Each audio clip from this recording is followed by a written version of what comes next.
Carl Jung's most perilous revelation was not about overcoming trauma. It was about the empath's final stage of evolution following narcissistic abuse, and why this profound transformation either shatters them completely or forges something psychologically unprecedented. Within his clinical work, Jung chronicled empaths who had endured systematic narcissistic manipulation and arrived at what he identified as the final stage of empathic development. Individuals who had experienced a complete psychological metamorphosis. These were not ordinary stories of recovery, but instances where empaths emerged with what Jung termed integrated shadow consciousness, granting them immunity to all forms of manipulation. Jung deemed this discovery dangerous because empaths who attained this final stage often became unrecognizable to those who knew them before.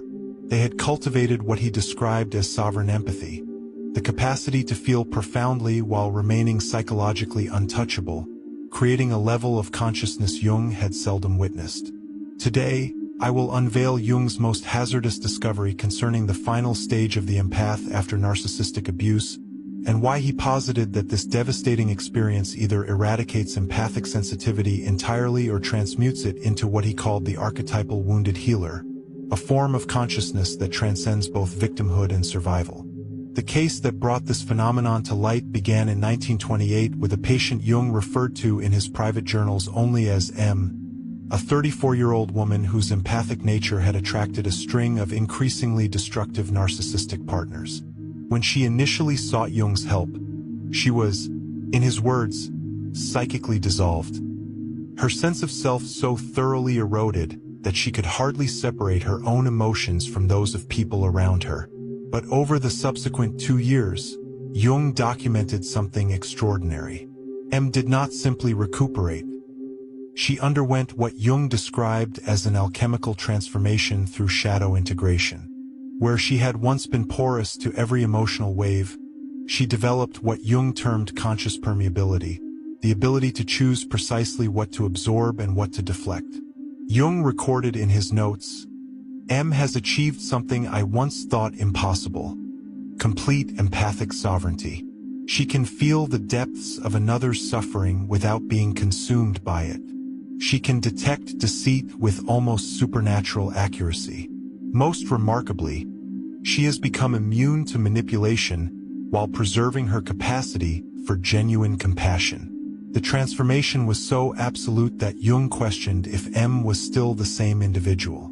Her family noticed the shift instantly.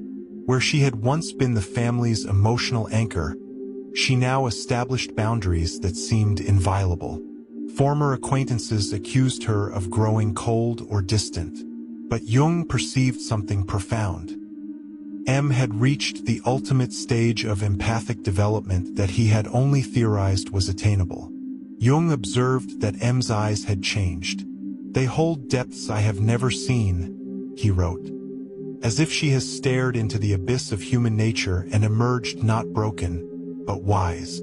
Jung understood that narcissistic abuse creates what he termed the empathic crucible, a psychological pressure cooker that either annihilates empathic sensitivity entirely or forges it into something far more refined and potent. The key is to understand what Jung called shadow integration through forced individuation. During narcissistic abuse, the empath is systematically compelled to confront their own shadow, the parts of themselves they have disowned or rejected. The narcissist, Jung noted, acts as an unconscious shadow mirror, reflecting back the empath's own capacity for manipulation, self-interest, and emotional detachment. Jung documented that empaths typically endure what he called the 3 deaths during this process. First, the death of their idealized self-concept as purely benevolent and giving. Second, the death of their belief that love can redeem anyone.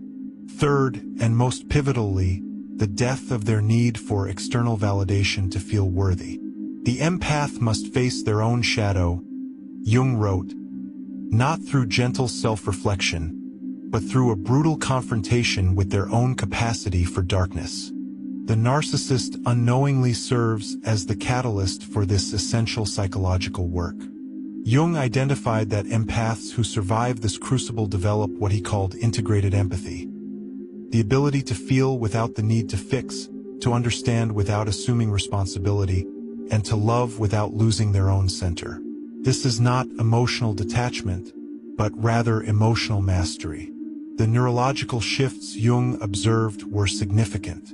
These empaths maintained their sensitivity but acquired what he described as a conscious filtering capacity. They could sense everything but choose what to process. Jung noted this was similar to the abilities of advanced meditation masters, but attained through trauma rather than spiritual discipline. Jung wrote, "The narcissist, in their unconscious role as a shadow teacher, forces the empath to develop psychological muscles they never knew they had." But Jung discovered something that deeply troubled him about empaths who reached this final stage. They often became isolated, not by their own choosing, but out of necessity. The very transformation that made them psychologically formidable also rendered them fundamentally incompatible with unconscious individuals. Jung documented that these evolved empaths could no longer tolerate what he called psychological unconsciousness in others. They could instantly perceive when someone was acting from ego, projection, or a place of manipulation. This created what Jung termed the consciousness gap, an uncrossable chasm between those who had integrated their shadow and those who remained oblivious to it. Jung's patient described this phenomenon. "It is as if I can see the psychological machinery of everyone around me. Their defenses, their projections, their hidden agendas. It is all transparent now. But this clarity has cost me nearly every relationship I once had." Jung realized this was the concealed danger of empathic evolution. These individuals had developed what he called archetypal sight, the ability to see past personas and into the deeper psychological patterns that drive human behavior. While this made them incredibly effective healers and guides, it also made ordinary social interaction almost impossible. Jung wrote, "They have eaten from the tree of psychological knowledge, and like Adam and Eve, they can never go back to the garden of unconscious innocence." The most disturbing part was that many people instinctively feared these evolved empaths. Jung noted that others could sense, even subconsciously, that these individuals could see through their psychological armor.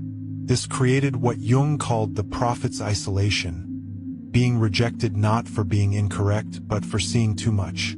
Jung documented cases where families, friends, and even other therapists grew uneasy around these individuals, sensing their piercing psychological insight without understanding what they were reacting to.